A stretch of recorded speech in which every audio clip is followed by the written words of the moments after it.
నమస్తే welcome to our channel మాజీ ముఖ్యమంత్రి జగన్మోహన్ రెడ్డి గారి సతీమణి మీద సభ్య సమాజం తలదించుకునేలాగా అసభ్య వ్యాఖ్యలు చేసినటువంటి ఐటీడీపీ కార్యకర్త చేబ్రోలు కిరణ్ ని అరెస్టు చేసిన సంగతి మనకందరికీ తెలిసిందే.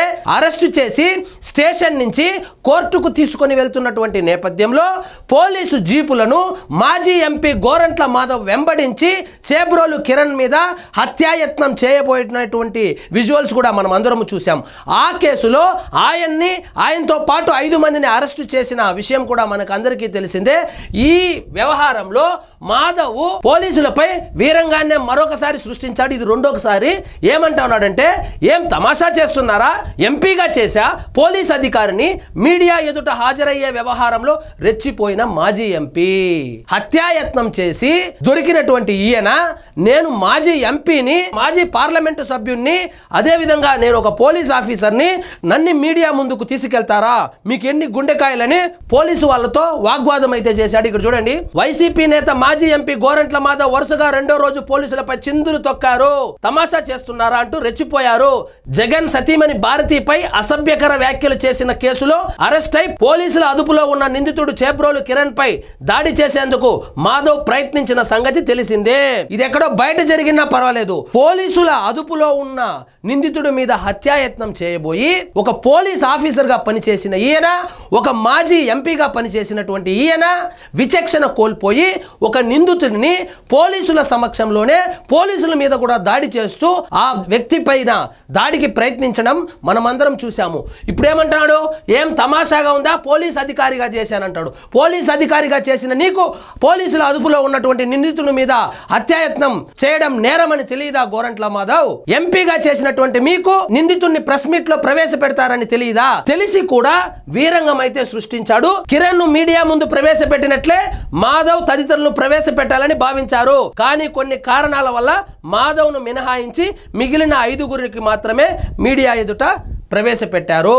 సో ఒక మాధవ్ని తప్పితే మిగతా 5 మందికి అయితే ఆ కవర్, బ్లాక్ కవర్ వేసి మీడియా ముందుకైతే ప్రవేశపెట్టారు. ఈయన్నైతే ఎందుకు ప్రవేశపెట్టలేదో ఇప్పటికీ $1 మిలియన్ క్వశ్చనే. మాజీ ఎంపీగా చేస్తే హత్యాయత్నం చేయొచ్చు, పోలీసుల సమక్షంలో దాడి చేయొచ్చని ఏ రాజ్యాంగంలో రాసిందో మనకైతే తెలియడం లేదు. అయితే అప్పటికే పోలీసులపై గోరంట్ల మాధవ్ వీరంగం చేశారు. ఏం తమాషాలు చేస్తున్నారా, దోపిడీ దొంగనా, నేను దేశానికి ఎంపీగా చేశా పోలీస్ ఆఫీసర్ని ఏమనుకుంటున్నారు అని ప్రశ్నించారు. గోరంట్ల మాధవ్ గారు, మీరు ఎంపీగా చేసి ఉండవచ్చు, మీరు పోలీస్ అధికారి అయి ఉండవచ్చు, కానీ ఇప్పుడు మీరు ఒక నిందితుడు, పోలీసుల సమక్షంలో ఉన్నటువంటి ఒక నిందితుడి మీద హత్యాయత్నం చేయబోయినటువంటి నిందితుడు నువ్వు. ఈ విషయం మర్చిపోయి విచక్షణ రహితంగా పోలీసులను దూషించడం ఎంతవరకు సమంజసమో మీరే ఆలోచించండి. అసలు ఏమనుకుంటున్నారంటూ పోలీస్ అధికారులపై హెచ్చరిక స్వరం వినిపించారు. అనంతరం మాధవ్ సహా నిందితులందరినీ పోలీసులు కోర్టుకు తీసుకెళ్లారు.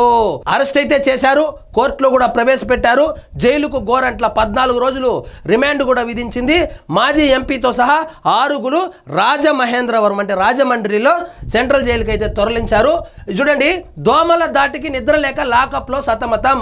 మాజీ ఎంపీ గోరంట్ల మాధవ్ ఆయన అనుచరులు నల్లపాడు పోలీస్ స్టేషన్ లాకప్ లో గురువారం రాత్రంతా గడిపారు. లాకప్ లో అరుగుపై మాధవ్ పడుకున్నారు.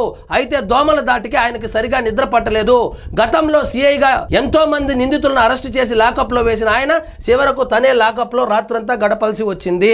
విచక్షణ కోల్పోయి పోలీసుల అదుపులో ఉన్నటువంటి నిందితుడిని హత్యాయత్నం చేస్తే ఇట్లే లాకప్ లో పెడతారు, ఇట్లే జైలుకు పంపిస్తారు. కాబట్టి నువ్వు మాజీ ఎంపీ అయినా అయిండవచ్చు, మాజీ పోలీస్ అధికారి అయినా అయిండవచ్చు, చట్టం అందరికీ ఒక్కటే.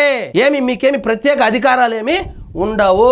ఇక చూడండి, లోక్సభ స్పీకర్ అనుమతి అక్కర్లేదంట. గోరంట్ల మాధవ్కు బెయిల్ ఇప్పించేందుకు మాజీ IG Ponnavolu Sudhakar Reddy, high court senior న్యాయవాది మనోహర్ రెడ్డితో పాటు పలువురు న్యాయవాదులు రంగంలోకి దిగారు.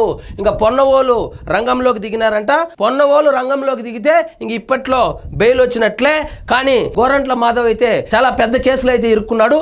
చూద్దాం, మరి ఆల్రెడీ 14 రోజులు రిమాండ్ అయితే వేశారు. మరి ఈ రిమాండ్ పొడిగిస్తారా లేదా శిక్ష పడుతుందా అనేది తెలియాలంటే వేచి చూడాల్సిందే. ఇదండి ఈరోజు మన టాపిక్. మీకు ఈ వీడియో నచ్చినట్లయితే లైక్ చేయండి, షేర్ చేయండి, ఛానల్ మాత్రం సబ్స్క్రైబ్ చేసుకోవడం మర్చిపోవద్దు.